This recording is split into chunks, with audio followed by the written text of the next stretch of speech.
second team all NBA is what Donovan Mitchell landed on, and you'd make some argument the second team was every bit as good as the first team with Butler, Curry, Jokic, and Mitchell in addition to Jaylen Brown.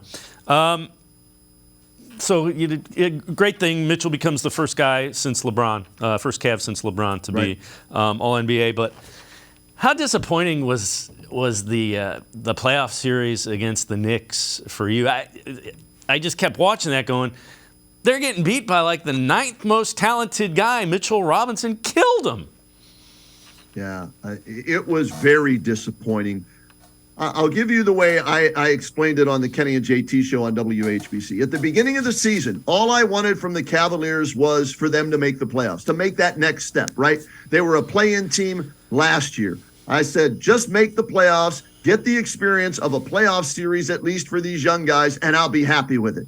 Then 51 wins happened, right? The fourth best record in the Eastern Conference, the fourth seed. And I'm thinking to myself, screw that, just making the playoffs. They're playing the Knicks. They're better than the Knicks. They've got to beat this Knicks team. And then they get punked. They get pushed around. They get bullied. They got outplayed. They got outcoached. They got out front officed. They got out everything by the New York Knicks. And it was a major disappointment with the way they lost 4-1 and how soft they were. It exposed their weakness. And I said at the beginning of the year, one of the biggest concerns for me was their lack of physicality. And I think I said it to you when we were at the most recent memorabilia show. We talked about, Darius Garland and how, yes, a talented player, but very soft, turns the ball over when the pressure gets ratcheted up. And we saw that in that series. He had one good game and one good half, and that was it, right? Evan Mobley, he averaged a double-double, and he's only 21, and I have to,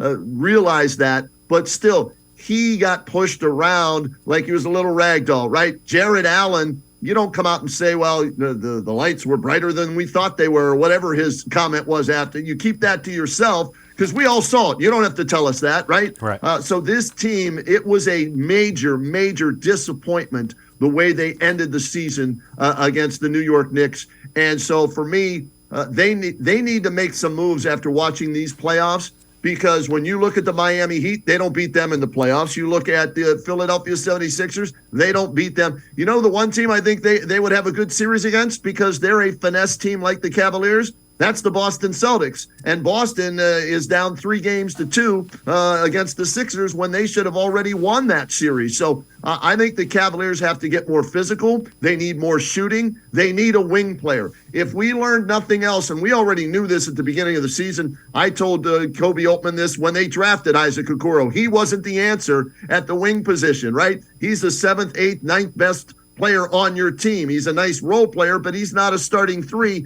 I'm not a big fan of, Karis LeVert. I think he's too inconsistent. I don't want him as my starting three. Coming off the bench, yes, but I need a legitimate starting three, a wing player that can shoot from distance, that can attack the rim, that isn't afraid, isn't scared like the Cavaliers played in this series, 1-15. And I need a guy that can do it on the defensive end as well. And I know they don't have many options from what they have available in trades and salary cap space. But that's where the good general managers find a way to acquire a player via a trade, mid-level exception, the combination of those two things. So let's see what Kobe Altman can do. I think the pressure is on him and J.B. Bickerstaff, who got out-coached by Tom Thibodeau in that series against the Knicks. Yeah, I agree. They need the physical guy, they need a wing, and they need some more shooting. So that's a pretty major overhaul, and,